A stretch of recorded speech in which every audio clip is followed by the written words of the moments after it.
Hi hello ನಮಸ್ತೆ. ನಾನು ನಿಮ್ಮ ಆಕಾಶ್ ಸರ್. ಇದು ಪ್ರೊಫೆಷ್ನಲ್ ಕೋಚಿಂಗ್ ಸೆಂಟರ್ ಕೋಚ್ರಿ. ವಿದ್ಯಾರ್ಥಿಗಳು ಭಾಳಷ್ಟು ಜನ ಏನು ಮಾಡ್ತಾಯಿದ್ದೀರಾ ಅಂತಂದರೆ, ಸರ್ ಪರ್ಟಿಕ್ಯುಲರ್ ಆಗಿ ಸಬ್ಜೆಕ್ಟ್ ಮೆಂಟಲಿಟಿ ಮ್ಯಾಥ್ಸ್ ಕ್ಲಾಸ್ಗಳನ್ನ ಮಾಡಿ ಅಂತ ಹೇಳ್ತಾ ಇದ್ದೀರಾ. ರೈಟ್, ಮಾಡೋದಕ್ಕೆ ಏನು ಪ್ರಾಬ್ಲಮ್ ಇಲ್ಲ. ಪ್ರಾಬ್ಲಮ್ ಏನಂತಂದರೆ ನಿಮಗೆ ಅದು ಪ್ರಾಬ್ಲಮ್ ಆಗುವಂಥದ್ದು. ಯಾಕೆ ಅಂತಂದರೆ ನಾವು ಇಲ್ಲಿ ದಿನಕ್ಕೆ ಒಂದು ಕ್ಲಾಸನ್ನು ಹೇಳ್ಬೋದು, ಒಂದು ಸಬ್ಜೆಕ್ಟನ್ನು ಒಂದು ಟಾಪಿಕನ್ನು ಯೂನಿಟನ್ನು ಕ್ಲಿಯರ್ ಮಾಡ್ಬೋದು. ಬಟ್ ಎಲ್ಲ ಟಾಪಿಕನ್ನು ಒಂದೇ ದಿನದಲ್ಲಿ ಕ್ಲಿಯರ್ ಮಾಡೋದಕ್ಕಾಗೋದಿಲ್ಲ. ಯಾಕೆಂದರೆ ಇರೋದೇ ಎಕ್ಸಾಮ್ಗೆ 10-12 ದಿನ ಮಾತ್ರ ಉಳಿದಿರೋದು. ಮತ್ತೊಂದು ನಿಮಗೆ ಟ್ರಾವೆಲಿಂಗ್ ಬೇಕಾಗ್ತದೆ, ರೆಸ್ಟ್ ಬೇಕಾಗ್ತದೆ. ರೈಟ್, ಹಾಗಾಗಿ ಎಷ್ಟು ನೀವು ಕ್ವಶನ್ ಪೇಪರ್ಗಳನ್ನ ಸಾಲ್ವ್ ಮಾಡ್ತಿರಲ್ಲ ಅಷ್ಟು ನಿಮಗಿಲ್ಲಿ ಭಾಳಷ್ಟು ಉತ್ತಮವಾಗಿ ನೀವು ಇಲ್ಲಿ ನೋಡುವಂಥದ್ದು ಇರ್ತದೆ. ಹಾಗಾಗಿ ವಿದ್ಯಾರ್ಥಿಗಳು ಭಾಳ ಅನುಕೂಲ ಆಗುವಂಥದ್ದು ಏನಪ್ಪ ಅಂತಂದರೆ ನಿಮಗಿಲ್ಲಿ ಕ್ವಶನ್ ಪೇಪರ್ನ ಎಷ್ಟು ಸಾಲ್ವ್ ಮಾಡ್ತೀರೋ ಅಷ್ಟು ನಿಮಗಿಲ್ಲಿ ಉತ್ತಮವಾಗಿರ್ತದೆ. ಹಾಗಾಗಿ ವಿದ್ಯಾರ್ಥಿಗಳು ಏನು ಮಾಡಬೇಕು, ಕ್ವಶನ್ ಪೇಪರ್ನ ಸಾಲ್ವ್ ಮಾಡಿ ನಾನು ಮಾಡ್ತಾರಂಥ ಕ್ಲಾಸ್ಗಳನ್ನ ಗಮನಕ್ಕೆ ಕೇಳಿದರೆ ಸಾಕು. ನಿಮ್ಮ ಒಂದು ಎಕ್ಸಾಮ್ನ ನೀವು ಕ್ಲಿಯರ್ ಮಾಡೋದಕ್ಕೆ 90% ನೀವು ಎಲಿಜಿಬಲ್ ಆಗ್ತೀರಾ ಅಂತ ನಾನು ಇಲ್ಲಿ ಭರವಸೆ ಕೊಡ್ತಾಯಿದ್ದೀನಿ. ಹಾಗಾಗಿ ಎಲ್ಲರೂ ಕೂಡ ಏನು ಮಾಡಿ ಅಂತಂದರೆ ಕ್ಲಾಸ್ಗಳನ್ನ ಸರಿಯಾಗಿ ನೋಡ್ಕೊಳ್ಳಿ ಅಂತ ಹೇಳ್ತಾ, ನಿಮ್ಮ ಟೈಮನ್ನು ವ್ಯರ್ಥ ಮಾಡದೆ, ಸಮಯವನ್ನು ವ್ಯರ್ಥ ಮಾಡದೆ ಏನು ಮಾಡ್ತೀನಿ ಅಂದರೆ ನೇರವಾಗಿ ನಾನು ಇಲ್ಲಿ ಕ್ಲಾಸ್ಗೆ ಬಂದುಬಿಡ್ತೀನಿ. ರೈಟ್, ಏನು ಕ್ಲಾಸ್ಗೆ ಅಂತಂದರೆ ಬಂದುಬಿಡುವಂಥದ್ದು ಏನಂತಂದರೆ ಇಲ್ಲಿ ನೇರವಾಗಿ ನಿಮ್ಗೆ ಹೇಳೋದು, ಅಗ್ನಿವೀರ್ ಆರ್ಮಿಯ ಮಾಡಲ್ ಕ್ವಶನ್ ಪೇಪರ್ಗಳನ್ನ ನಾನು ಇಲ್ಲಿ ಸಾಲ್ವ್ ಮಾಡ್ತಾಯಿದ್ದೀವಿ. ಜನರಲ್ ಸೈನ್ಸ್ ಇರ್ಬೋದು, ಮ್ಯಾಥ್ಸ್ ಇರ್ಬೋದು, ಮೆಂಟಲ್ ಎಬಿಲಿಟಿ ಇರ್ಬೋದು. Right, previous question paper based ಆಗಿರುವಂಥ ಕ್ವಶನ್ಗಳನ್ನ ಏನು ಮಾಡ್ತಾರೆ ಇಲ್ಲಿ ಈ ಒಂದು ಮಾಡಲ್ನ ಕ್ವಶನ್ ಪೇಪರ್ಗಳನ್ನ ಬಿಡಿಸುವಂತಿರ್ತದೆ. ಮತ್ತು ಹಾಗಾಗಿ ಇವತ್ತಿನ ಒಂದು ಮಾಡಲ್ ಕ್ವಶನ್ ಪೇಪರ್ ಏನಿರ್ತದೆ ಅಂದರೆ 10ನೇ ಮಾಡಲ್ ಕ್ವಶನ್ ಪೇಪರ್ ಆಗಿರ್ತದೆ.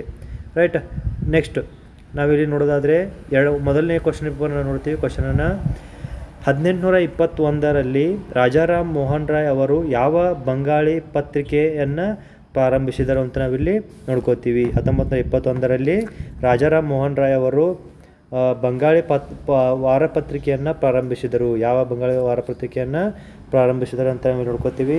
ಹಾಗಾದರೆ ಸರಿಯಾದಂಥ ಉತ್ತರನ ಏನಂತ ನಾವು ನೋಡೋದಾದರೆ ಇಲ್ಲಿ option 2 is the right answer. ಯಾವುದಿಲ್ಲಿ ಸಂವಾದ ಕೌಮುದಿ ಅಂತ ನಾವಿಲ್ಲಿ ನೋಡ್ಕೋತೀವಿ. ಸರಿಯಾದಂಥ ಉತ್ತರ ಆಪ್ಷನ್ 2 ಆಗಿರುತ್ತದೆ.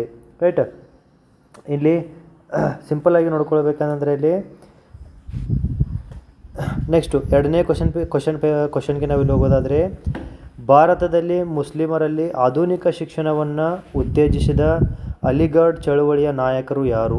ಏನಿಲ್ಲಿ ಭಾರತದಲ್ಲಿ ಮುಸ್ಲಿಮರಲ್ಲಿ ಆಧುನಿಕ ಶಿಕ್ಷಣವನ್ನು ಉತ್ತೇಜಿಸಿದ ಅಲಿಗಢ್ ಚಳುವಳಿಯ ನಾಯಕರು ಯಾರು ಅಂತೇಳಿ ಅವರು ಕ್ವಶನ್ನ ಕೇಳಿದರೆ, ಶಾ ವಲಿವುಲ್ಲಾ, ಬಬ್ರುದ್ದೀನ್ ತಯಾಬ್ಜಿ, ಮೌಲಾನಾ ಅಬ್ದುಲ್ ಕಲಾಂ ಆಜಾದ್, ಸರ್ ಸೈಯದ್ ಅಹಮದ್ ಖಾನ್ ಅಂತೇಳಿ 4 ಆಪ್ಷನ್ಗಳು ಕೊಟ್ಟಿದ್ದಾರೆ. ವಿದ್ಯಾರ್ಥಿಗಳು ಕರೆಕ್ಟಾಗಿರುವಂಥ ಆನ್ಸರ್ಗೆ ನೀವು ಆನ್ಲೈನ್ ಇದ್ದರೆ ಕರೆಕ್ಟಾಗಿರೋ ಆನ್ಸರನ್ನೇ ಆಯ್ಕೆ ಮಾಡ್ತಿದ್ರೆ ಅನ್ಕೋತೀನಿ. ಹಾಗಾಗಿ ಇಲ್ಲಿ ಸರಿಯಾದಂಥ ಉತ್ತರ ಏನಿರ್ತದೆ sir Syed Ahmad Khan. Option 4 is the right answer ಅಂತ ನಾವಿಲ್ಲಿ ನೋಡ್ಕೋತೀವಿ. ರೈಟ್, ಇನ್ನು ನೆಕ್ಸ್ಟು ಮೂರನೇ ಕ್ವಶನ್ಗೆ ನಾವಿಲ್ಲಿ ಹೋಗೋದಾದರೆ, ಭಾರತದಲ್ಲಿ ಸಾಮಾನ್ಯವಾಗಿ ಯಾವ ರೀತಿಯ ಪ್ರದೇಶವು ಹೆಚ್ಚಿನ ಜನಸಂಖ್ಯಾ ಸಾಂದ್ರತೆಯನ್ನು ಹೊಂದಿರುತ್ತದೆ? ಏನಿಲ್ಲಿ ಭಾರತದಲ್ಲಿ ಸಾಮಾನ್ಯವಾಗಿ ಯಾವ ರೀತಿಯ ಪ್ರದೇಶವು ಹೆಚ್ಚಿನ ಜನಸಂಖ್ಯಾ ಸಾಂದ್ರತೆಯನ್ನು ಹೊಂದಿರುತ್ತದೆ ಅಂತೇಳಿ ಅವರು ಕ್ವಶನ್ನ ಕೇಳಿದ್ದಾರೆ. 4 ಆಪ್ಷನ್ಗಳು ಕೊಟ್ಟಿದ್ದಾರೆ. ಥಾರ್ ನಂತಹ ಮರುಭೂಮಿ ಪ್ರದೇಶ, ಹಿಮಾಚಲದಂತಹ ಪರ್ವತ ಪ್ರದೇಶ, ಸಿಂಧೂ ಗಂಗಾ ಬಯಲು ಪ್ರದೇಶದಂತಹ ಫಲವತ್ತಾದ ಮೈದಾನಗಳು, ಸುಂದರ್ಬನ್ಸ್ನಂತಹ ದಟ್ಟವಾದ ಕಾಡುಗಳು ಅಂತ 4 ಆಪ್ಷನ್ ಕೊಟ್ಟಿದ್ದಾರೆ. ಇದಕ್ಕೆ ಸರಿಯಾದಂಥ ಉತ್ತರ ಆಗಿರ್ತದೆ option 3 is the right answer ಆಗಿರ್ತದೆ. ಯಾಕೆಂತಂದರೆ ಇಲ್ಲಿ ಥಾರ್ ಅಂತ ಮರುಭೂಮಿಯಲ್ಲಿ ಭಾಳಷ್ಟು ಹೀಟ್ ಇರ್ತದೆ, ಸೆಕೆ ಇರ್ತದೆ, ಬಿಸಿಲು ಭಾಳ ಇರ್ತದೆ. ಹಾಗಾಗಿ ಅವು ಅಲ್ಲಿ ಜನ ಕಡಿಮೆ ಪ್ರಮಾಣದಲ್ಲಿ ವಾಸಿಸುವಂತಿರ್ತದೆ. ನೆಕ್ಸ್ಟು ಹಿಮಾಚಲ ಪ್ರದೇಶದಲ್ಲಿ ಅತಿ ಹೆಚ್ಚಾಗಿ ತಂಪಿನ ವಾತಾವರಣ, ಮಂಜು ಇರುವಂಥ ಅಥವಾ ಮಂಜುಗಡ್ಡೆ ಬೀಳುವಂಥ ವಾತಾವರಣ ಇರ್ತದೆ. ಅಲ್ಲಿ ಹಿಮ ಬೀಳುವಂಥ ವಾತಾವರಣ ಇರ್ತದೆ. ಹಾಗಾಗಿ ಅಲ್ಲಿ ಕೂಡ ಕಡಿಮೆ ವಾಸಸ್ಥಾನವನ್ನು ಹೊಂದಿರುವಂಥ ಜನಸಂಖ್ಯೆಯನ್ನು ಹೊಂದಿರುವಂಥ ಪ್ರದೇಶ ಇರ್ತದೆ. ಹಾಗಾಗಿ ನೆಕ್ಸ್ಟು ಸುಂದರ್ಬನ್ಸ್ ಅಂತ ಕಾಡುಗಳು, ದಟ್ಟವಾದ ಕಾಡುಗಳಿರ್ತವೆ, ಅಲ್ಲಿ ಕೂಡ ಜನರು ವಾಸೋದಕ್ಕೆ ಸರಿಯಾದಂಥ ಒಂದು ಪ್ರದೇಶ ಅಲ್ಲ. ಹಾಗಾಗಿ ಸಿಂಧೂ ಮತ್ತು ಅಥವಾ ಗಂಗಾ ಬಯಲು ಪ್ರದೇಶಗಳ ಫಲವತ್ತಾದ ಮೈದಾನಗಳಲ್ಲಿ ಏನು ಮಾಡ್ತಾರೆ ಅಂದರೆ ಅತಿ ಹೆಚ್ಚಾಗಿ ಬೆಳೆ ಬೆಳೆಯೋದಿರ್ಬೋದು, ಕೃಷಿ ಪ್ರಧಾನ ಜನರಿರ್ಬೋದು, ಅತಿ ಹೆಚ್ಚಾಗಿ ಅಲ್ಲಿ ಬದುಕನ್ನು ಕಟ್ಟಿಕೊಳ್ಳುವಂಥದ್ದು ಇರ್ತದೆ. ಹಾಗಾಗಿ ಇದಕ್ಕೆ ಸರಿಯಾದಂಥ ಉತ್ತರ ಆಪ್ಷನ್ 3. ನೆಕ್ಸ್ಟು ಕ್ವಶನ್ ನಂಬರ್ 4, ಸಸ್ಯ ವೈವಿಧ್ಯತೆಯ ದೃಷ್ಟಿಯಿಂದ ಏಷ್ಯಾದಲ್ಲಿ ಭಾರತವು ಎಷ್ಟನೇ ಸ್ಥಾನದಲ್ಲಿದೆ ಅಂತೇಳಿ ಅವರು ಕ್ವಶನ್ನ ಕೇಳಿದ್ದಾರೆ. ಸರಿಯಾದಂಥ ಉತ್ತರ ಇದಕ್ಕೆ ಮೊದಲನೆಯದ್ದು, ಎರಡನೆಯ, ಮೂರನೆಯ ಮತ್ತು ನಾಲ್ಕನೆಯ ಅಂತ 4 ಆಪ್ಷನ್ ಕೊಟ್ಟಿದ್ದಾರೆ. ವಿದ್ಯಾರ್ಥಿಗಳು ಸರಿಯಾದ ಉತ್ತರವನ್ನು ಕಮೆಂಟ್ ಮುಖಾಂತರ ತಿಳಿಸ್ತಿದ್ರಿ ಅಂತ ಹೇಳ್ತಾ ಇದ್ದೀನಿ. ಆದರೆ ಇಲ್ಲಿ ಸರಿಯಾದ ಉತ್ತರ ಏನು, ನಾಲ್ಕನೇ ಆಪ್ಷನ್ 4 ನಾಲ್ಕನೆಯ ಅಂತ ನಾವಿಲ್ಲಿ ನೋಡ್ಕೋತೀವಿ. ಕ್ಲಿಯರ್.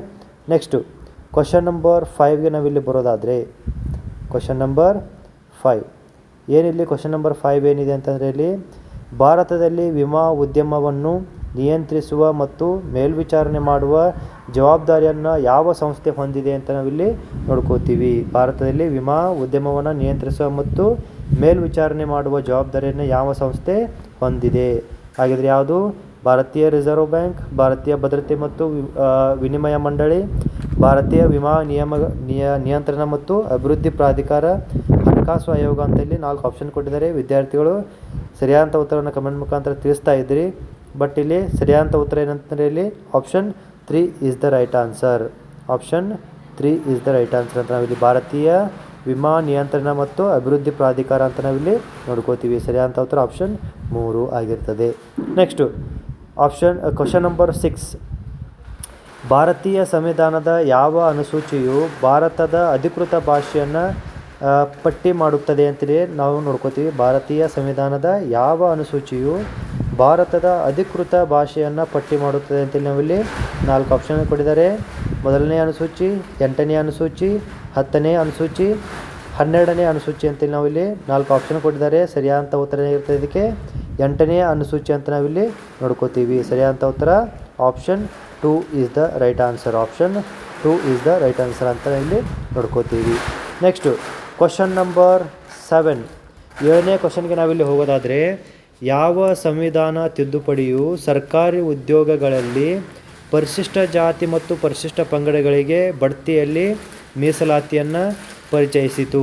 ಯಾವ ಸಂವಿಧಾನ ತಿದ್ದುಪಡಿಯು ಸರ್ಕಾರಿ ಉದ್ಯೋಗಗಳಲ್ಲಿ ಪರಿಶಿಷ್ಟ ಜಾತಿ ಮತ್ತು ಪರಿಶಿಷ್ಟ ಪಂಗಡಗಳಿಗೆ ಬಡ್ತಿಯನ್ನು ಮೀಸಲಾತಿಯನ್ನು ಪರಿಚಯಿಸಿತು? 76ನೇ ತಿದ್ದುಪಡಿ, 77ನೇ ತಿದ್ದುಪಡಿ, 81ನೇ ತಿದ್ದುಪಡಿ, 86ನೇ ತಿದ್ದುಪಡಿ ಅಂತ 4 ಆಪ್ಷನ್ ಕೊಟ್ಟಿದ್ದಾರೆ. ವಿದ್ಯಾರ್ಥಿಗಳು ಏನು ಮಾಡಬೇಕು, ನೀವು ಪೌಸ್ ಮಾಡಿ ಮೊದಲು ಆನ್ಸರನ್ನು ಯಾವುದು ಅಂತೇಳಿ ನಿಮಗೆ ಮನದಲ್ಲಿ ದಟ್ಟವನ್ನು ತಿಳ್ಕೊಂಡು ಅದಾಂತರದಲ್ಲಿ ನೋಡ್ಕೊಳ್ಳಿ. ಸರಿಯಾದ ಉತ್ತರ ಏನಾಗಿರ್ತದೆ ಇದಕ್ಕೆ? 7ನೇ ಕ್ವಶನ್ಗೆ ಸರಿಯಾದ ಉತ್ತರ option 2 is the right answer. 2 ಅಂತ ನಾವಿಲ್ಲಿ ನೋಡ್ಕೋತೀವಿ. ಸರಿಯಾದ ಉತ್ತರ option 2 is the right answer ಆಗಿರ್ತದೆ. ರೈಟ್. ನೆಕ್ಸ್ಟ್ ಕ್ವಶನ್ ನಂಬರ್ 8, 8ನೇ ಕ್ವಶನ್ಗೆ ನಾವಿಲ್ಲಿ ಹೋಗೋದಾದರೆ,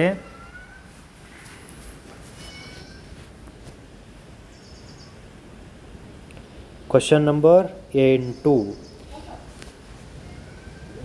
ಏನು ಕ್ವಶನ್ ನಂಬರ್ 8 ಏನು ಹೇಳ್ತದೆ ಅಂತಂದರೆ, ಇಲ್ಲಿ ಪಂಡಿತ್ ಬಿರ್ಜು ಮಹಾರಾಜ್ ಅವರು ಯಾವ ಭಾರತೀಯ ಶಾಸ್ತ್ರೀಯ ನೃತ್ಯ ಪ್ರಕಾರದ ಪ್ರತಿಪಾದಕರಾಗಿದ್ದಾರೆ ಅಂತೇಳಿ ಅವರು ಕ್ವಶನ್ನ ಕೇಳಿದ್ದಾರೆ. ಕಥಕ್, ಒಡಿಶಿ, ಕುಚಿಪುಡಿ, ಮಣಿಪುರಿ ಅಂತೇಳಿ 4 ಆಪ್ಷನ್ ಕೂಡ ಕೊಟ್ಟಿದ್ದಾರೆ. ಪಂಡಿತ್ ಬಿರ್ಜು ಮಹಾರಾಜ್ ಅವರು ಯಾವ ಭಾರತೀಯ ಶಾಸ್ತ್ರೀಯ ನೃತ್ಯ ಪ್ರಕಾರದ ಪ್ರತಿಪಾದಕರಾಗಿದ್ದಾರಪ್ಪ ಅಂದರೆ ಅವರು ಕಥಕ್. ರೈಟ್. ಏನಿಲ್ಲಿ ಕಥಕ್ ಅಂತ ನಾವಿಲ್ಲಿ option 1 is the right answer ಆಗಿರ್ತದೆ. ನೆಕ್ಸ್ಟು ಕ್ವಶನ್ ನಂಬರ್ 9, 9ನೇ ಕ್ವಶನ್ಗೆ ನಾವಿಲ್ಲಿ ನೋಡೋದಾದರೆ, ಈ ಕೆಳಗಿನ ಯಾವ ನೃತ್ಯ ಪ್ರಕಾರವನ್ನು ಸಾಂಪ್ರದಾಯಿಕವಾಗಿ ಮಹಿಳೆಯರು ಪ್ರದರ್ಶಿಸುತ್ತಾರೆ ಮತ್ತು ಇದು ಸುಂದರವಾದ ಮುದ್ರೆಗಳು ಸಂಕೀರ್ಣವಾದ ಪಾದರಸ ಮತ್ತು ಭಾವನೆಗಳಿಂದ ನಿರೂಪಿಸಲ್ಪಟ್ಟಿದೆ ಹಾಗೂ ರಾಜಸ್ಥಾನದ ರಾಜದರ್ಬಾರುಗಳಲ್ಲಿ ಹುಟ್ಟಿಕೊಂಡಿದೆ ಅಂತ ನಾವಿಲ್ಲಿ ಕ್ವಶನ್ನ ಕೇಳಿದರೆ. ಕೂಚಿಪುಡಿ, ಮೋಹಿನಟ್ಟಂ, ಭರತನಾಟ್ಯ, ನಂತರ ಗುಮ್ಮರ್ ಅಂತ 4 ಆಪ್ಷನ್ ಕೊಟ್ಟಿದ್ದಾರೆ. ವಿದ್ಯಾರ್ಥಿಗಳು ಇದಕ್ಕೆ ಸರಿಯಾದ ಉತ್ತರ ಏನಿರ್ತದೆ? Option 4 is the right answer ಆಗಿರ್ತದೆ. ಗುಮ್ಮರ್ ಅಂತ ನಾವಿಲ್ಲಿ ನೋಡ್ಕೋತೀವಿ. ಕ್ವಶನ್ ಇನ್ನೊಂದ್ಸಲ ನೋಡ್ಕೊಳ್ಳಿ. ಈ ಕೆಳಗಿನ ಯಾವ ನೃತ್ಯ ಪ್ರಕಾರವನ್ನು ಸಾಂಪ್ರದಾಯಿಕವಾಗಿ ಮಹಿಳೆಯರು ಪ್ರದರ್ಶಿಸುತ್ತಾರೆ ಮತ್ತು ಇದು ಸುಂದರವಾದ ಹಸ್ತಮುದ್ರೆಗಳು ಸಂಕೀರ್ಣವಾದ ಪಾದರಸ ಮತ್ತು ಭಾವನೆಗಳಿಂದ ನಿರೂಪಿಸಲ್ಪಟ್ಟಿದೆ ಹಾಗೂ ರಾಜಸ್ಥಾನದ ರಾಜದರ್ಬಾರುಗಳಲ್ಲಿ ಹುಟ್ಟಿಕೊಂಡಿದೆ ಅಂತೇಳಿ ಅವರು ಕ್ವಶನ್ನ ಕೇಳಿದರೆ ಸರಿಯಾದ ಉತ್ತರ ಗುಮ್ಮರ್. Option 4 is the right answer ಆಗಿರ್ತದೆ. ನೆಕ್ಸ್ಟು ಕ್ವಶನ್ ನಂಬರ್ 10, 10ನೇ ಕ್ವಶನ್ಗೆ ನಾವಿಲ್ಲಿ ಬರೋದಾದರೆ, ಈ ಕೆಳಗಿನವುಗಳಲ್ಲಿ ಯಾರನ್ನು ಸೈಕ್ ಮ್ಯಾನ್ ಆಫ್ ಇಂಡಿಯಾ ಅಥವಾ ಸ್ನೇಕ್ ಮ್ಯಾನ್ ಆಫ್ ಇಂಡಿಯಾ ಭಾರತದ ಹಾವಿನ ಮಾನವ ಎಂದು ಕರೆಯಲಾಗುತ್ತದೆ. ಮತ್ತು ನವೆಂಬರ್ 2024ರಲ್ಲಿ snakes, drugs and rock n roll ಪುಸ್ತಕವನ್ನು ಪ್ರಕಟಿಸಿದರು ಅಂತೇಳಿ ಅವರು ಕ್ವಶನ್ನ ಕೇಳಿದರೆ ಆಪ್ಷನ್ 1 ನೋಡ್ಕೊಳ್ಳಿ. ವಾವಾ ಸುಂದರ್, ರೋಮಲಸ್ ವಿಟೇಕರ್, ವನಿತಾ ಜಗದೇವ್ ಬೊರಾಡೆ, ಸೆಜಲ್ ಮೆಹ್ತಾ ಅಂತೇಳಿ 4 ಆಪ್ಷನ್ ಕೊಟ್ಟಿದ್ದಾರೆ. ವಿದ್ಯಾರ್ಥಿಗಳು ಸರಿಯಾದಂಥ ಉತ್ತರ ಏನಪ್ಪ ಅಂತಂದರೆ ಇದಕ್ಕೆ ಆಪ್ಷನ್ 2 ರೋಮುಲಸ್ ವಿಟೇಕರ್ ಅಂತ ನಾವಿಲ್ಲಿ ನೋಡ್ಕೋತೀವಿ. ಸರಿಯಾದಂಥ ಉತ್ತರ option 2 is the right answer ಆಗಿರ್ತದೆ. Next question number 11.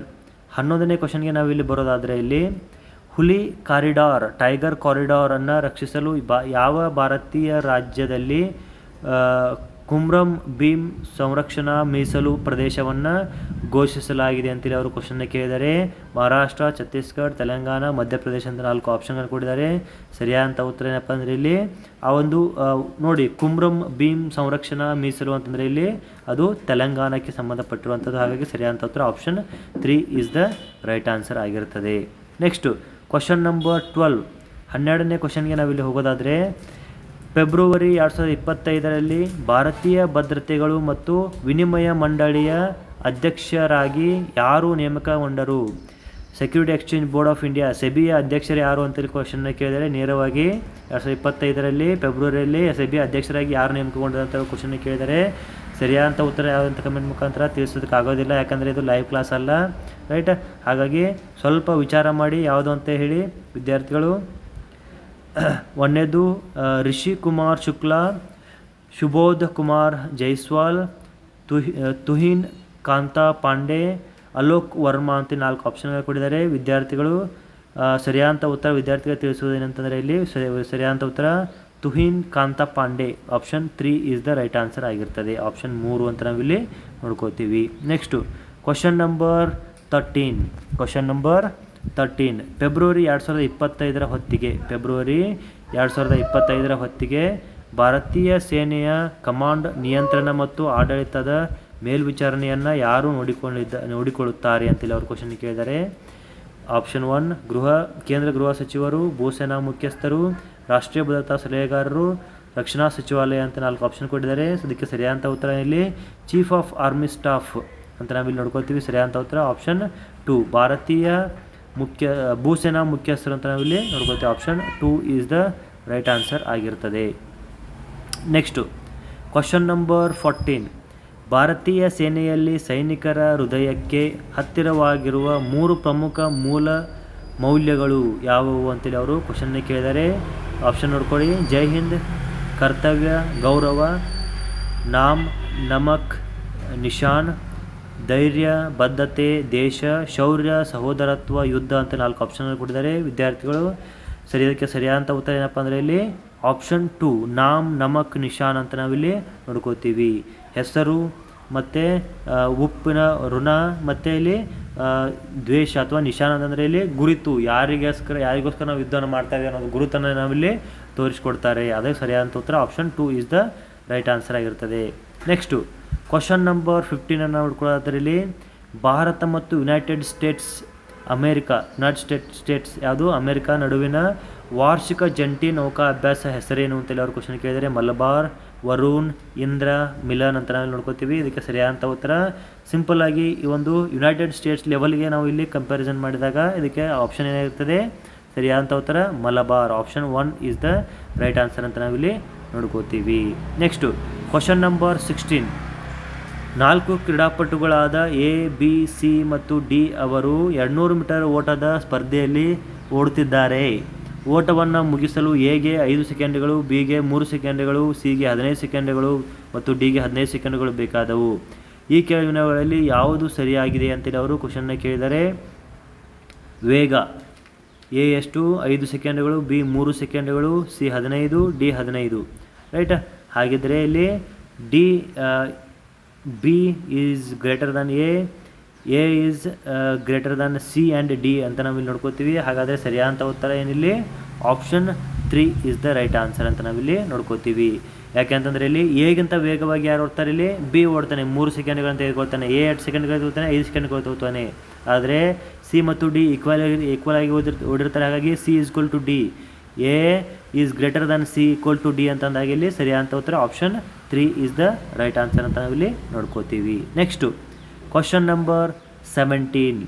ವೈದ್ಯರು ಸಣ್ಣ ವಿದ್ಯುತ್ಕಾಂತವನ್ನು ಯಾವುದಕ್ಕಾಗಿ ಬಳಸುತ್ತಾರೆ ಅಂತ ಕ್ವಶನ್ ಕೇಳಿದರೆ ವೈದ್ಯರು ಸಣ್ಣ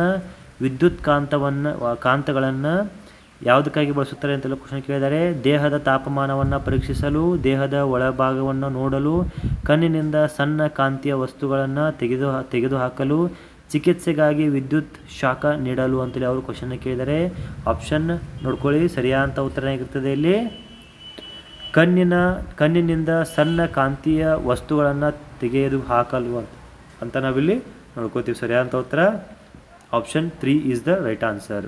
ನೆಕ್ಸ್ಟು 17 ಆಯಿತಾ. ಇವಾಗ ನೆಕ್ಸ್ಟು ಕ್ವಶನ್ ನಂಬರ್ 18. ಚಲಿಸುವ ವಸ್ತುವಿನ ಮೇಲೆ ಘರ್ಷಣ ಬಲವು ಹೇಗೆ ಕಾರ್ಯನಿರ್ವಹಿಸುತ್ತದೆ ಅಂತ ನಾವಿಲ್ಲಿ ನೋಡ್ಕೋತೀವಿ. ಆಪ್ಷನ್ 1 ನೋಡ್ಕೊಳ್ಳಿ. ಇದು ವಸ್ತುವನ್ನು ಮುಂದಕ್ಕೆ ತಳ್ಳುತ್ತದೆ, ಇದು ಚಲನೆಯ ಅದೇ ದಿಕ್ಕಿನಲ್ಲಿ ಕಾರ್ಯನಿರ್ವಹಿಸುತ್ತದೆ, ಇದು ಚಲನೆಯ ವಿರುದ್ಧ ದಿಕ್ಕಿನಲ್ಲಿ ಕಾರ್ಯನಿರ್ವಹಿಸುತ್ತದೆ, ಇದು ಚಲಿಸುವ ವಸ್ತುಗಳ ಮೇಲೆ ಯಾವುದೇ ಪರಿಣಾಮ ಬೀರುವುದಿಲ್ಲ ಅಂತೇಳಿ 4 ಆಪ್ಷನ್ ಕೊಟ್ಟಿದ್ದಾರೆ. ಸರಿಯಾದ ಉತ್ತರ ಏನಿಲ್ಲಿ option 3 is the right answer ಆಗಿರ್ತದೆ. ಇದು ಚಲನೆಯ ವಿರುದ್ಧ ದಿಕ್ಕಿನಲ್ಲಿ ಕಾರ್ಯನಿರ್ವಹಿಸುತ್ತದೆ ಅಂತ ನಾವಿಲ್ಲಿ ನೋಡ್ಕೋತೀವಿ. Next question number 19. ನಿಮ್ಮ ಕಣ್ಣುಗಳ ಆರೈಕೆಗೆ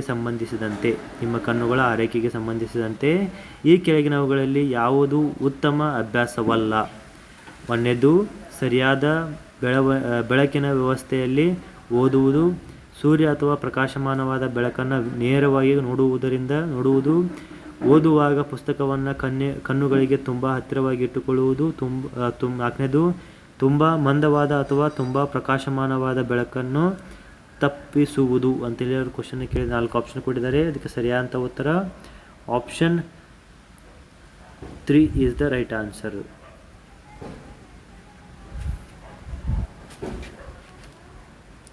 ರೈಟ್. Next question number 20. ಕೆಳಗೆ 2 ಹೇಳಿಕೆಗಳನ್ನು ನೀಡಲಾಗಿದೆ. ಈ ಹೇಳಿಕೆಗಳಿಗೆ ಸರಿಯಾದ ಆಯ್ಕೆಯನ್ನು ಆರಿಸಿ ಅಂತೇಳಿ ಅವ್ರು ಕ್ವಶನ್ ಕೇಳಿದರೆ ಭಾರವಾಗಿರುವ ಅಥವಾ ಹಗುರವಾಗಿರುವ ಯಾವುದೇ ವಸ್ತುವನ್ನು ರಾಶಿ ಎಂದು ಕರೆಯಲಾಗುವ ಗುಣಲಕ್ಷಣದ ಆಧಾರದ ಮೇಲೆ ಅಳೆಯಬಹುದು. 2ನೇ ಹೇಳಿಕೆ ಏನಿದೆ ಅಂತಂದರೆ ಇಲ್ಲಿ ಭಾರವಾಗಿರೋ ವಸ್ತುವು ಹೆಚ್ಚು ರಾಶಿಯನ್ನು ಹೊಂದಿರುತ್ತದೆ ಮತ್ತು ಹಗುರವಾಗಿರೋ ವಸ್ತುಗಳು ಕಡಿಮೆ ರಾಶಿಯನ್ನು ಹೊಂದಿರುತ್ತವೆ ಅಂತೇಳಿ ಕ್ವಶನ್ನ ಕೇಳಿದರೆ. ಹಾಗಾದರೆ ಆಪ್ಷನ್ಗಳನ್ನು ನೋಡ್ಕೊಳ್ಳಿ. 2 ಹೇಳಿಕೆಯು ಸರಿಯಾಗಿದೆ, 2 ಹೇಳಿಕೆಯು ತಪ್ಪಾಗಿವೆ. ಹೇಳಿಕೆ 1 ಸರಿಯಾಗಿದೆ, ಆದರೆ ಹೇಳಿಕೆ 2 ತಪ್ಪಾಗಿದೆ. ಹೇಳಿಕೆ 1 ತಪ್ಪಾಗಿದೆ, ಆದರೆ ಹೇಳಿಕೆ 2 ಸರಿಯಾಗಿದೆ ಅಂತ 4 ಆಪ್ಷನ್ ಕೊಟ್ಟಿದ್ದಾರೆ. ಇದಕ್ಕೆ ಸರಿಯಾದ ಉತ್ತರ ಅಂತಂದರೆ ಇಲ್ಲಿ ಆಪ್ಷನ್ 1. 2 ಹೇಳಿಕೆಗಳು ಏನಾಗಿದೆ ಅಂತಂದರೆ ಇಲ್ಲಿ ಸರಿಯಾಗಿರುವಂಥದ್ದು. ಹಾಗಾಗಿ ಸರಿಯಾದ ಉತ್ತರ ಆಪ್ಷನ್ 1 ಅಂತ ನಾವಿಲ್ಲಿ ನೋಡ್ಕೋತೀವಿ. Next question number 21. ಏನು ಕ್ವಶನ್ ನಂಬರ್ 21 ಇದೆ ಅಂತಂದರೆ ಇಲ್ಲಿ ಕೆಳಗೆ ನೀಡಲಾದ ಚಿತ್ರವನ್ನು ಇಲ್ಲಿ ಕೊಟ್ಟಿದ್ದಾರೆ ನೋಡಿ. ಕೆಳಗೆ ನೀಡಲಾದ ಚಿತ್ರವನ್ನು ಕೊಟ್ಟಿದ್ದಾರೆ. ಈ ಚಿತ್ರವನ್ನು ಒಂದ್ಸಲ ನೋಡ್ಕೊಳ್ಳಿ. ಧಾನ್ಯವನ್ನು ಮೇಲಿನಿಂದ ಸುರಿಯುತ್ತಿರುವ ಚಿತ್ರ ಯಾವುದಕ್ಕೆ ಉದಾಹರಣೆಯಾಗಿದೆ ಅಂತ ನಾವು ನೋಡ್ಕೋತೀವಿ. ಕೈಯಿಂದ ಆರಿಸುವುದು, ಒಕ್ಕಣೆ ಮಾಡುವುದು ಆರ್ ಬಳಿಯುವುದು, ತೂರುವುದು, ಜರಡಿ ಹಿಡಿಯುವುದು ಅಂತೇಳಿ ನಾವಿಲ್ಲಿ ನೋಡ್ಕೋತೀವಿ. ಸರಿಯಾದ ಉತ್ತರ ಅದಕ್ಕೆ ಸರಿಯಾದ ಉತ್ತರ ಆಗಿರ್ತದೆ option 3 is the right answer. ತೂರುವುದು ಅಂತ ನಾವಿಲ್ಲಿ ನೋಡ್ತೀವಿ. ವಿನ್ನೋವಿಂಗ್ ಅಂತ ನಾವಿಲ್ಲಿ ಹೇಳ್ತೀವಿ. ಸರಿಯಾದ ಉತ್ತರ ಆಪ್ಷನ್ 3. Next question number 22. ಕೆಳಗೆ 2 ಹೇಳಿಕೆಗಳನ್ನು ನೀಡಲಾಗಿದೆ. ಒಂದು ಸಮರ್ಥನೆ ಮತ್ತು ಇನ್ನೊಂದು ಕಾರಣ. ಇವುಗಳಿಗೆ ನೀಡಲಾದ ಆಯ್ಕೆಗಳಿಂದ ಸರಿಯಾದ ಉತ್ತರವನ್ನು ಆರಿಸಿ ಅಂತೇಳಿ ಅವರು ಕ್ವಶನ್ ಕೇಳಿದ್ದಾರೆ. ಸಮರ್ಥನೆ ಏನಪ್ಪ ಅಂತಂದರೆ ಇಲ್ಲಿ ಕಾಂತಗಳಿಂದ ಆಕರ್ಷಿತವಾಗುವ ವಸ್ತುಗಳನ್ನು ಕಾಂತೀಯ ವಸ್ತುಗಳು ಎನ್ನಲಾಗುತ್ತದೆ. ರೈಟ್. ನೆಕ್ಸ್ಟು ಕಾರಣ ಕಬ್ಬಿಣ, ನಿಕ್ಕಲ್ ಮತ್ತು ಕೊಬಾಲ್ಟ್ ಕಾಂತೀಯ ವಸ್ತುಗಳಾಗಿವೆ ಅಂತೇಳಿ ಅವರು ಕ್ವಶನ್ 4 ಹೇಳಿಕೆ ಕಾರಣವನ್ನು ಕೊಟ್ಟಿದ್ದಾರೆ. ಹಾಗಾದರೆ ಸರಿಯಾದ ಉತ್ತರ ನೋಡ್ಕೊಳ್ಳಿ. ಉತ್ತರಗಳನ್ನು ಸಮರ್ಥನೆ ಮತ್ತು ಕಾರಣ 2 ಸರಿಯಾಗಿದೆ ಮತ್ತು ಕಾರಣ ಸಮರ್ಥನೆಗೆ ಸರಿಯಾದ ವಿವರಣೆಯಾಗಿದೆ ಅಂತೇಳಿ ಕ್ವಶನ್ ಕೇಳಿದ್ದಾರೆ. ನೆಕ್ಸ್ಟ್ 2ನೇದು ಸಮರ್ಥನೆ ಮತ್ತು ಕಾರಣ 2 ಸರಿಯಾಗಿದೆ, ಆದರೆ ಕಾರಣವು ಸಮರ್ಥನೆಗೆ ಸರಿಯಾದ ವಿವರಣೆಯಲ್ಲ ಅಂತ ಕೊಟ್ಟಿದ್ದಾರೆ. 3ನೇದು ಸಮರ್ಥನೆ ಸರಿಯಾಗಿದೆ ಆದರೆ ಕಾರಣ ತಪ್ಪಾಗಿದೆ, ಕಾರಣ ತಪ್ಪಾಗಿದೆ, ಕಾರಣ ಸರಿಯಾಗಿದೆ ಆದರೆ ಸಮರ್ಥನೆ ತಪ್ಪಾಗಿದೆ ಅಂತ 4 ಆಪ್ಷನ್ ಕೊಟ್ಟಿದ್ದಾರೆ. ಇದಕ್ಕೆ ಸರಿಯಾದಂಥ ಉತ್ತರ ಏನಿರುತ್ತದೆ, ಎರಡೂ ಸಮರ್ಥನೆ ಮತ್ತು ಕಾರಣ ಎರಡೂ ಕೂಡ ಸರಿಯಾಗಿದೆ. ಕಾರಣವೂ ಸಮರ್ಥನೆಗೆ ಸರಿಯಾದಂಥ ವಿವರಣೆ ಅಂತ ನಾವಿಲ್ಲಿ ನೋಡ್ಕೋತೀವಿ. ಹಾಗಾಗಿ ಸರಿಯಾದಂಥ ಉತ್ತರ option 1 is the right answer ಆಗಿರ್ತದೆ. Next question number 23. Question number 23 ಏನಾಗಿರ್ತದೆ? ಕ್ವಶನ್ ನಂಬರ್ 23 ಅಂತ ನಾವಿಲ್ಲಿ ನೋಡೋದಾದರೆ, ಕೆಳಗೆ 2 ಹೇಳಿಕೆಗಳನ್ನು ನೀಡಲಾಗಿದೆ. ಈ ಹೇಳಿಕೆಗಳಿಗೆ ನೀಡಲಾದ ಆಯ್ಕೆಗಳಿಂದ ಸರಿಯಾದ ಉತ್ತರವನ್ನು ಆರಿಸಿ. ಹೇಳಿಕೆ 1 ನೋಡ್ಕೊಳ್ಳಿ. ಕಬ್ಬಿಣದ ಮೇಲೆ ಸತು ಜಿಂಕ್ ಪದರವನ್ನು ಲೇಪಿಸುವ ಪ್ರಕ್ರಿಯೆಯನ್ನು ಗ್ಯಾಲ್ವನೈಸೇಷನ್ ಎಂದು ಕರೆಯಲಾಗುತ್ತದೆ. 100% ಸರಿಯಾದಂಥದ್ದು, ರೈಟ್.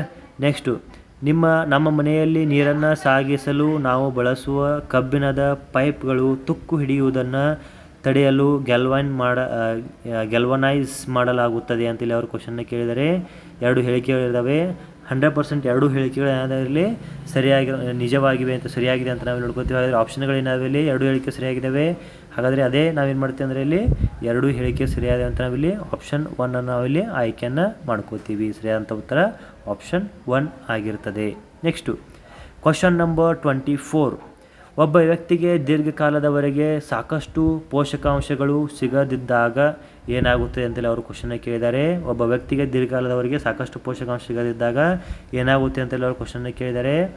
ಅವರು ತೂಕ ಹೆಚ್ಚಾಗುತ್ತದೆ, ಅವರಲ್ಲಿ ಪೌಷ್ಟಿಕಾಂಶದ ಕೊರತೆಯು ಕಾಯಿಲೆಗಳು ಕಾಣಿಸಿಕೊಳ್ಳುತ್ತವೆ, ಅವರು ಹೆಚ್ಚು ಸಕ್ರಿಯರಾಗುತ್ತಾರೆ, ಅವರ ಜೀರ್ಣಕ್ರಿಯೆ ಸುಧಾರಿಸುತ್ತದೆ ಅಂತೇಳಿ 4 ಆಪ್ಷನ್ ಕೊಟ್ಟಿದ್ದಾರೆ. ಹಾಗಾದರೆ ಸರಿಯಾದಂಥ ಉತ್ತರ ಏನಿಲ್ಲಿ, ಒಬ್ಬ ವ್ಯಕ್ತಿ ದೀರ್ಘಕಾಲದವರೆಗೆ ಸಾಕಷ್ಟು ಪೋಷಕಾಂಶಗಳು ಸಿಗದಿದ್ದಾಗ ಅವರಲ್ಲಿ ಪೌಷ್ಟಿಕಾಂಶದ ಕೊರತೆ ಕಾಯಿಲೆಗಳು ಕಾಣಿಸಿಕೊಳ್ಳುತ್ತವೆ ಅಂತ ನಾವಿಲ್ಲಿ ನೋಡ್ಕೋತೀವಿ. ಹಾಗಾಗಿ ಸರಿಯಾದಂಥ ಉತ್ತರ option 2 is the right answer ಅಂತ ನಾವಿಲ್ಲಿ ನೋಡ್ಕೋತೀವಿ. Next question number 25. Makki the ರೋಟಿ ಸರ್ಸೋ ಕಾ ಸಾಗ್ ಮತ್ತು ಪರಾಟ ಭಾರತದ ಈ ಕೆಳಗಿನ ಯಾವ ರಾಜ್ಯದ ಸಾಮಾನ್ಯ ಆಹಾರಗಳಾಗಿವೆ ಅಂತೇಳಿ ಅವರು ಕ್ವಶನ್ನ ಕೇಳಿದರೆ ಆಪ್ಷನ್ ನೋಡ್ಕೊಳ್ಳಿ. ಪಂಜಾಬ್, ಆಂಧ್ರ ಪ್ರದೇಶ್, ಕರ್ನಾಟಕ, ಕೇರಳ. ಇದಕ್ಕೆ ಸರಿಯಾದಂಥ ಉತ್ತರ ಏನಾಗಿರ್ತದೆ ಆಗಿದ್ದರೆ ಮಕ್ಕಿ ದಿ ರೋಟಿ, ಸರ್ಸೋನ್ ಕಾ ಸಾಂಗ್, ಪರಾಟ ಅತಿ ಹೆಚ್ಚಾಗಿ ಏನು ಮಾಡ್ತಾರೆ ಅಂದರೆ ಇಲ್ಲಿ ಈ ನಮ್ಮ ದಕ್ಷಿಣ ಭಾರತದಲ್ಲಿ ಕಡಿಮೆ ಬಳಕೆಯನ್ನು ಮಾಡ್ತಾರೆ. ಹಾಗಾಗಿ ಇದಕ್ಕೆ ಸರಿಯಾದಂಥ ಉತ್ತರ ಪಂಜಾಬ್ ಅಂತ ನಾವಿಲ್ಲಿ ನೋಡ್ಕೋತೀವಿ. Option 1 is the right answer ಆಗಿರ್ತದೆ. ನೆಕ್ಸ್ಟು ಕ್ವಶನ್ ನಂಬರ್ 26 ನಾವಿಲ್ಲಿ ನೋಡ್ಕೋತೀವಿ. ಏನು ಕ್ವಶನ್ ನಂಬರ್ 26 ಅದರಲ್ಲಿ ಪವನ ಚುಕ್ಕಿಗಳನ್ನು ಏನನ್ನು ಉತ್ಪಾದಿಸಲು ಬಳಸಲಾಗುತ್ತದೆ? ಪವನ ಚಕ್ಕಿಗಳು ವಿಂಡ್ ಮಿಲ್ಸ್ ಅಂತ ನಾವು ನೋಡ್ಕೋತೀವಿ. ಆಕ್ಸಿಜನ್, ಹೊಗೆ, ವಿದ್ಯುತ್, ಮಾಲಿನ್ಯ, ರೈಟ್. ಇದಕ್ಕೆ ಸರಿಯಾದಂಥ ಉತ್ತರ ಏನಾಗಿರ್ತದೆ ಅಂದರೆ ಇಲ್ಲಿ option 3 is the right answer. ವಿದ್ಯುತ್, ಎಲೆಕ್ಟ್ರಿಸಿಟಿ ಅಂತ ನಾವು ನೋಡ್ಕೋತೀವಿ, ರೈಟ್. ಇವಾಗ ನೋಡ್ಕೋಬೇಕು, ನಿಮ್ಮ ಊರ ಹತ್ರ ಇರ್ಬೋದು, ನೀವು ಎಲ್ಲಾದರೂ ಹೋಗಬೇಕಾದ್ರೆ ಒಂದು ದೊಡ್ಡ ಫ್ಯಾನ್ಗಳನ್ನು ನೋಡ್ಕೋತೀರಿ ನೀವು ಇಲ್ಲಿ. ಅವೇ ಏನಿದ್ದಲ್ಲಿ ಪವನ ಚಕ್ಕಿ ಅಥವಾ ವಿಂಡ್ ಮಿಲ್ಸ್ ಅಂತ ನಾವಿಲ್ಲಿ ನೋಡ್ಕೋತೀವಿ. ಅವರ ಕೆಲಸಗಳೇನಪ್ಪ ಅಂದರೆ ಎಲೆಕ್ಟ್ರಿಸಿಟಿಯನ್ನು, ಪವನ ವಿದ್ಯುತ್ ಶಕ್ತಿಯನ್ನು ಪರಿವರ್ತನೆಯನ್ನು ಮಾಡ್ತವೆ ಅಂತ ನಾವಿಲ್ಲಿ ನೋಡ್ಕೋತೀವಿ. ಸರಿಯಾದಂಥ ಉತ್ತರ option 3 is the right answer. Next question number 27. ಏನು ಕ್ವಶನ್ ನಂಬರ್ 27 ಅಂತಂದರೆ ಇಲ್ಲಿ ಓಡಿದ ನಂತರ ನಾವು ಏಕೆ ವೇಗವಾಗಿ ಉಸಿರಾಡುತ್ತೇವೆ ಅಂತೇಳಿ ಅವರು ಕ್ವಶನ್ ಕೇಳಿದ್ದಾರೆ.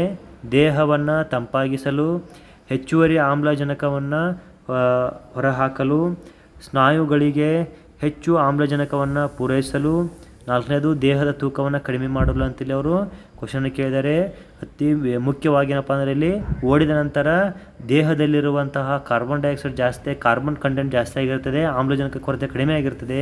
ಹಾಗಾಗಿ ಏನಲ್ಲಿ ಸ್ನಾಯುಗಳಿಗೆ ಹೆಚ್ಚಿನ ಆಮ್ಲಜನಕವನ್ನು ಪೂರೈಸುವಂಥ ಒಂದು ಕೆಲಸವನ್ನು ಏನು ಮಾಡ್ತದೆ ಅಂದರೆ ಇಲ್ಲಿ ಆ ಒಂದು ವೇಗವಾಗಿ ಉಸಿರಾಟದ ಮೂಲಕ ಏನು ಮಾಡ್ತೀವಿ, ಅತಿ ಹೆಚ್ಚಾಗಿ ಆಮ್ಲಜನಕವನ್ನು ನಾವು ತೆಗೆದುಕೊಳ್ಳುವಂತಿರುತ್ತೆ. ಹಾಗಾಗಿ ಸರಿಯಾದಂಥ ಉತ್ತರ ಇಲ್ಲಿ ಆಪ್ಷನ್ 3, ಸ್ನಾಯುಗಳಿಗೆ ಹೆಚ್ಚಿನ ಆಮ್ಲಜನಕವನ್ನು ಪೂರೈಸುವುದು ಅಂತ ನಾವಿಲ್ಲಿ ನೋಡ್ಕೋತೀವಿ. Next question number 28.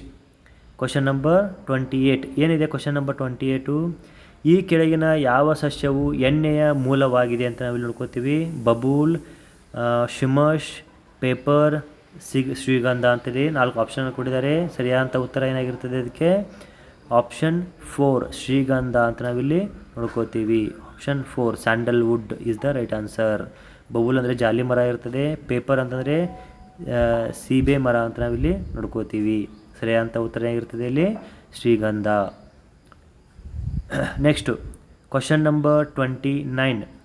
ಪರಿಸರವನ್ನು ಕಾಪಾಡುವಲ್ಲಿ ಕಾಡುಗಳು ಹೇಗೆ ಸಹಾಯ ಮಾಡುತ್ತವೆ?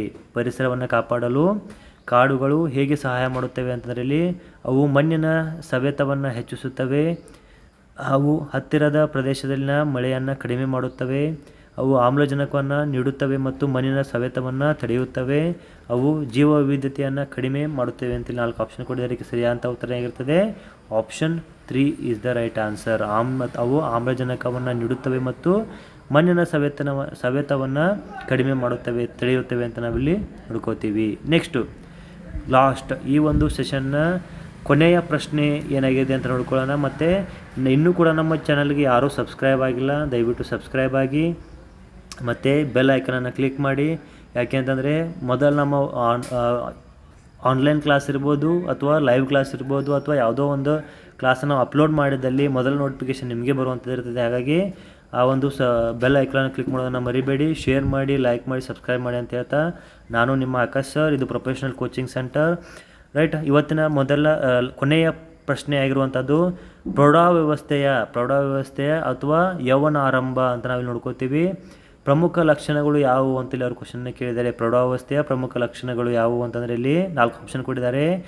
ಚಯಾಪಚಯ ಕ್ರಿಯೆ ಕಡಿಮೆಯಾಗುವುದು, ಸಂತಾನೋತ್ಪತ್ತಿ ಅಂಗಗಳ ಬೆಳವಣಿಗೆ, ಸ್ನಾಯುಗಳ ದ್ರವ್ಯರಾಶಿ ನಷ್ಟವಾಗುವುದು, ಎತ್ತರದಲ್ಲಿ ಇಳಿಕೆ ಅಂತ ಇಲ್ಲಿ 4 ಆಪ್ಷನ್ ಕೊಟ್ಟಿದ್ದಾರೆ. ಇದಕ್ಕೆ ಸರಿಯಾದಂಥ ಉತ್ತರ ನೋಡ್ಕೊಳ್ಳಿ.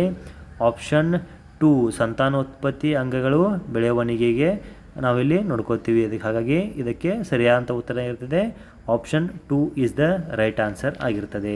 Clear right.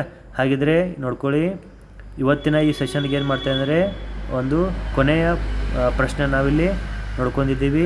ಹಾಗಾಗಿ ಏನಪ್ಪ ಅಂದರೆ ಅಗ್ನಿವೀರ್ ಆರ್ಮಿಯ model question paper GK, general science, maths, mental ಎಬಿಲಿಟಿಗೆ ಬರ್ತಕ್ಕಂಥ ಎಲ್ಲ ಒಂದು ಕ್ವಶನ್ಗಳನ್ನ ನಾವಿಲ್ಲಿ ಬಿಡಿಸ್ತಾ ಇದ್ದೀವಿ.